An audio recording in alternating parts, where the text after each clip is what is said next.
Hello everyone, this side Ranu. आज मैं आपको एक चीज़ के बारे में बताना चाहती हूँ।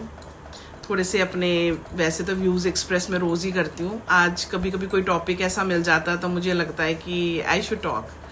ठीक है, आप देखते होंगे कुछ लोगों को, जैसे आप मान लीजिए कोई इंसेक्ट्स होते हैं, उनको पता नहीं होता कि उनके काटने से हमें क्या होगा। मुझे तो नहीं लगता उनको पता लगता होगा। जैसे फॉर एग्जाम्पल, अगर आप देखेंगे कोई स्नेक ही है, ठीक है ना, जब वो हमें बाइट करता है तो उसको शायद नहीं पता कि वो हमें नुकसान पहुंचा रहा है, या कोई भी जैसे कोई भी एनिमल है, शायद वो इस इंटेंशन से नहीं हमें नुकसान पहुंचाता कि उसको पता है उसका परिणाम क्या होगा।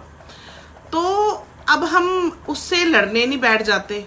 तो मैं आप सब लोगों को ना एक चीज बोलना चाहती हूँ, आप ना अपने आसपास के लोगों में वो टॉक्सिसिटी देखिए किसमें है। अगर आपको लगता है ना कि कोई ऐसा इंसान आपके आसपास है जिससे आपको प्रॉब्लम हो रही है, क्योंकि देखिए अगर कोई सांप हमें बाइट करता है उसको तो कुछ भी नहीं होता, वो तो ऑलरेडी उसके अंदर जहर है, उसको उससे कोई फर्क नहीं पड़ता। बट अगर वो हमें बाइट करता है तो क्यों तो बहुत नुकसान हो सकता है ना, बहुत ज्यादा भी हो सकता है, एक्सट्रीम लेवल पे भी हो सकता है नुकसान।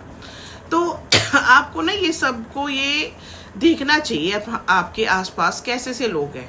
अगर आपको कभी ऐसे कोई लोग आपको लगते हैं कि आपके आसपास है, तो प्लीज मैं ये चाहती हूँ कि आप ये समझिए, उनको आइडेंटिफाई कीजिए, क्योंकि उनको कोई नुकसान नहीं है उस जहर से।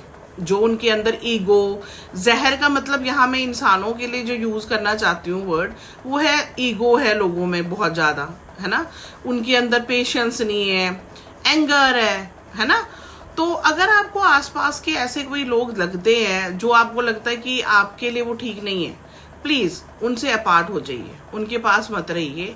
क्योंकि आप कभी ना कभी आपको ये फील होगा लाइफ में कि उनको तो कुछ नहीं हुआ, क्योंकि वो उनका तो नेचर है, वो जैसे है ना जहरीले हैं, वो जहरीले ही रहेंगे, वो कुछ नहीं कर सकते, उसका वो कर ही कुछ नहीं सकते। अब सांप अपना जहर निकालेगा कैसे, है ना, उसको तो प्रकृति ने ही ऐसा बनाया है। तो लेकिन अगर आप उसको पालने लग जाएंगे, आप सोचेंगे कि चलो हम इसको पालना शुरू कर दूं, मतलब अच्छा एनिमल है, सुंदर सा है, पतला सा है ना, तो क्या होगा, एक ना एक दिन उसने वो आपको बाइट करेगा ही करेगा। तो सेम सिचुएशंस ना ये लोगों पे भी मतलब वो होती है, उनके ऊपर मतलब ये लोगों के लिए भी आप बोल सकते हैं कि अगर आपको अपने आसपास ऐसे कुछ लोग लगते हैं कि आपको लगता है कि ये आपके लिए ठीक नहीं है, तो प्लीज आप उनसे दूर हो जाइए। मतलब जरूरी नहीं है कि आपने मतलब अच्छा लगने के लिए, किसी को प्लीज करने के लिए आप उनकी हर कोई जो बदतमीजियां हैं या व्हाटएवर जो आपको ठीक नहीं लगता है ना, आपको एक रेड फ्लैग जैसा लगता है, तो आप एडजस्ट करे जाएं। उससे आप कुछ नहीं करेंगे, आप सिर्फ फाइनली अपने आप को हार्म करेंगे। तो इस जो आपकी ये सोच है, इससे दूर हो जाइए। ये हर इंसान के लिए मैं कह रही हूँ, क्योंकि अगर आपको लगता है कि किसी की प्रेजेंस जो है आपको ही प्रॉब्लम में डाल रही है, आपका माइंड जो है नेगेटिव बना रही है, आपको ड्रेन कर रही है आपकी पॉजिटिविटी को ले लेके, तो आप उससे तुरंत दूर हो जाइए।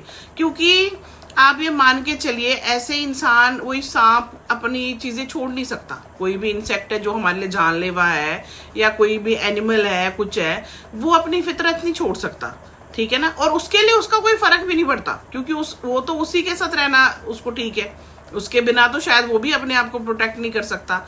बट आप उससे, ऐसे इंसानों से दूर हो जाइए, क्योंकि आपके ये मेंटल हेल्थ के लिए, फिजिकल हेल्थ के लिए ये बहुत ज्यादा नुकसानदायक है।